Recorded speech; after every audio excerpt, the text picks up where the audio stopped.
ఇప్పుడు విజయసాయి రెడ్డి ఏదైతే రాజ్యసభ సభ్యత్వానికి వైసీపీకి కూడా రాజీనామా చేశారో ఎలా ఉండబోతుంది అంటారు? ఆయన ఏమైనా బీజేపీ అంటే కూటమి పార్టీలు ఏదో ఒక పార్టీలో జాయిన్ అవుతారనే ప్రచారం జరుగుతుంది. ఎలా ఉండబోతుంది ముందు రోజుల్లో? అందరికీ నమస్కారం.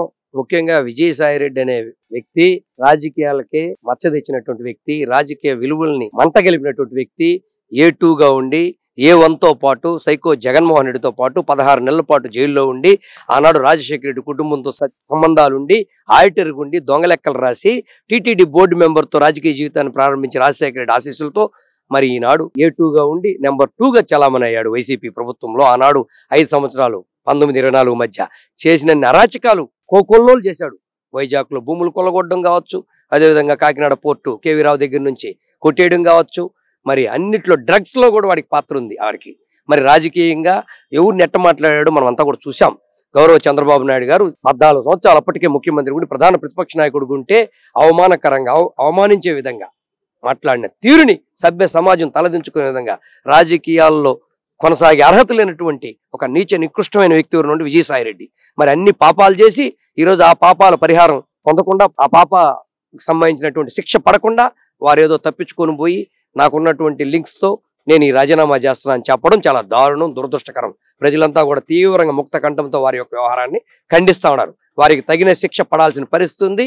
వారు గతంలో చేసినటువంటి అవినీతి అక్రమాలు ఏవైతే ప్రజా వ్యతిరేక విధానాలు ఉన్నాయో, అక్రమ కేసులు ఏ విధంగా పెట్టించాడో, తెలుగుదేశం పార్టీ నాయకుల మీద, ప్రజాస్వామ్యం కాంక్షించేటటువంటి వ్యక్తుల మీద పత్రికా స్వేచ్ఛని ఏ విధంగా హరించాడో, ABN TV5 అన్నిట్లో కూడా వీరికి పాత్ర ఉంది.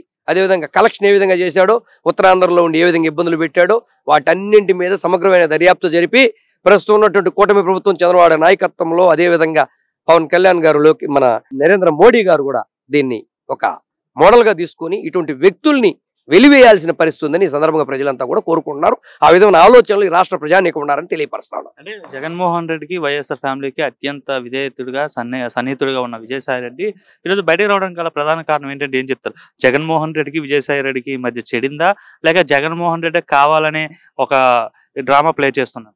100% ఇది A1 A2 మధ్య ఉన్నటువంటి అంతర్గత ఒడంబడికల్లో భాగంగానే విధుల్లోకి వచ్చుంటారు తప్ప, ఈ విధంగా రాజీనామా చేసి వచ్చుంటారు తప్ప వేరొకటి కాదని ప్రజలంతా కూడా విశ్వసిస్తూ ఉన్నారు. దీన్ని తీవ్రంగా ప్రజలు చర్చించుకుంటా ఉన్నారు. ఇటువంటి వ్యక్తుల్ని ఇప్పుడు చెప్పాను కదా, రాజకీయాలకి దూరంగా పెట్టాలా, వీళ్ళకి తగిన పనిష్మెంట్ జరగాలి. అదేవిధంగా 16 నెలలు జైలు జీవితం అనిపించిన వ్యక్తి అన్ని కేసులు కూడా రివ్యూ చేసి వెనువెంటనే వీళ్ళ జైళ్ళల్లో ఉంచి ఒక ప్రక్షాళన చేయాల్సిన అవసరం ఉంది. రాజకీయాల్లో మచ్చలేనటువంటి వ్యక్తులకి మచ్చొచ్చే విధంగా వ్యవహరించేటటువంటి వ్యక్తులు వీరని సందర్భంగా ప్రజలందరి తరఫున గుర్తు చేస్తాను. ఫ్యూచర్ ఎలా ఉండబోతుంది వైసీపీ అనేది, అంటే వైఎస్ఆర్ కాంగ్రెస్ పార్టీ పరిస్థితి? ఫ్యూచర్ ఏముందండి? వారేమో ఆనాడు నేను సంక్షేమం అన్నాడు, పాదయాత్రలో తిరిగాడు, అడిగిన వాళ్ళకి అడగిన వాళ్ళకి ముద్దులు పెట్టాడు, పిడి గుద్దులు గుద్దాడు, అందరికి వ్యక్తిగతంగా స్వేచ్ఛ లేకుండా చేశాడు, ప్రజాస్వామ్యాన్ని కూనీ చేశాడు, అక్రమ కేసులు పెట్టాడు, నోరు తెరిచి అణిచివేశాడు, జైళ్లకు పంపించాడు. అదేవిధంగా ఆనాడు 14-19 మధ్య ఆనాడు 16,000 కోట్లు లోటు బడ్జెట్ అయినా విభజన రాష్ట్రంలో అమరావతిని అనే రాజధాని నిర్మించి గతంలో ఏ విధంగా సైబరాబాద్ నిర్మాణం చేశారో చంద్రబాబు నాయుడు గారు ఆనాడు ఒక సికింద్రాబాద్, హైదరాబాద్ ఉంటే సైబరాబాద్ అందించి ట్విన్ సిటీస్ అందించి ఆర్థికంగా పెంపొందించి సంక్షేమాన్ని ఆర్థికంగా సంపద సృష్టించి సంక్షేమానికి అభివృద్ధికి ఖర్చు చేసి ఉన్నటువంటి రాష్ట్రం నుంచి మనం విభజన చెంది 16,000 కోట్లు లోటు బడ్జెట్ అయినా వెన్ను విరవకుండా ఇచ్చిన హామీలని తూచా తప్పకుండా కేంద్ర ప్రభుత్వం దగ్గర అడక్కొచ్చి మరి చేసినటువంటి ఘనత ఆనాడు చంద్రబాబు నాయుడు గారిది. మరి 19-24 మధ్య ఏ విధంగా నాశనం చేశారు రాష్ట్రాన్ని మనం అంతా కూడా చూసాం.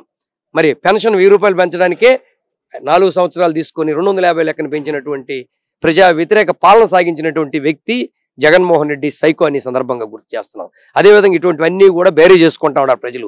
ఈరోజు పారదర్శకంగా పరిపాలనని ఏ విధంగా గాడిని పెట్టాలన్న ఆలోచనతో చంద్రబాబు నాయుడు గారు ఒక షార్ట్షీట్ రూపంలో ఆ యొక్క శ్వేతపత్రాన్ని రిలీజ్ చేస్తున్నటువంటి ఒక బాధ్యతాయుతమైన పరిపాలన సాగించేటటువంటి నాయకత్వంలో కూటమి ప్రభుత్వం చంద్రబాబు గారి నాయకత్వంలో ముందుకు పోతున్న నిదర్శనాలే ఇవన్నీ కూడా మనం ఈరోజు చూసాం. మరి ఆనాడు ప్రజలు కలవాలంటే తాడేపల్లి ప్యాలెస్కు పోలేరు. సకల జనుల మంత్రి సజ్జల రామకృష్ణారెడ్డి ఎవరైతే సూట్ కేసులు తెస్తారో, ఎవరైతే డబ్బులు తెస్తారో వాళ్ళకి లోపలికి ఆహ్వానించే వ్యక్తి, ఎవరైతే ఇండస్ట్రియల్ లిస్టులు వస్తారో వాళ్ళు వాటాలు ఇస్తే లోపలికి రానిచ్చే పరిస్థితి. మరి ఈరోజు అటువంటి పరిస్థితి లేదు. గతంలో 5,60,000 కోట్ల రూపాయల పెట్టుబడులు చంద్రబాబు గారి నాయకత్వంలో లోకేష్ గారి సారథ్యంలో తీసుకురావడం జరిగింది. 6 లక్షల ఉద్యోగాలు కల్పించడం జరిగింది. కియా కావచ్చు, TCL కావచ్చు, అదేవిధంగా మన గ్రీన్ ప్లే కావచ్చు, అదేవిధంగా తీసుకుంటే పేరెన్నిక కలిగిన పరిశ్రమలన్నీ కూడా రావడం జరిగింది. మరి ఈ రోజు అటువంటి పరిస్థితి 1924 మధ్య ఉన్నిందా అంటే లేదైనా సమాధానం ప్రజలందరిలో కూడా వ్యక్తం అవుతా ఉంది.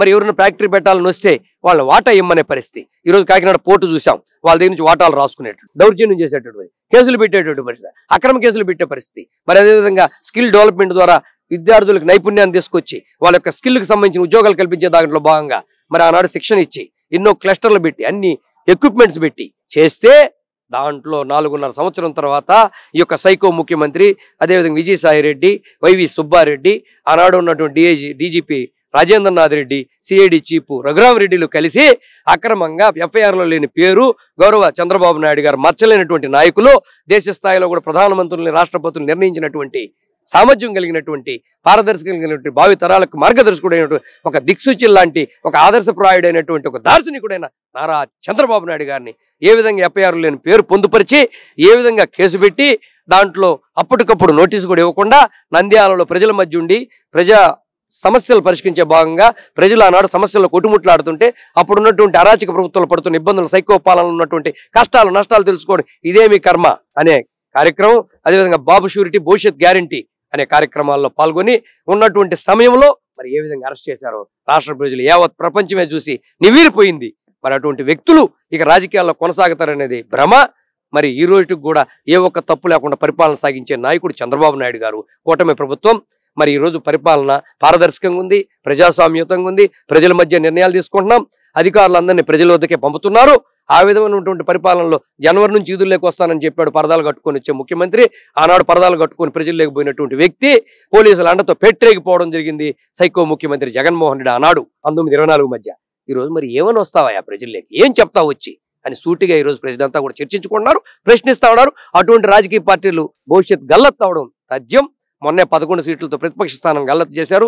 రేపు రాబో రోజుల్లో మొన్నటికి పులివెందుల ఎమ్మెల్యేగా నిర్ణయించారు వారిని.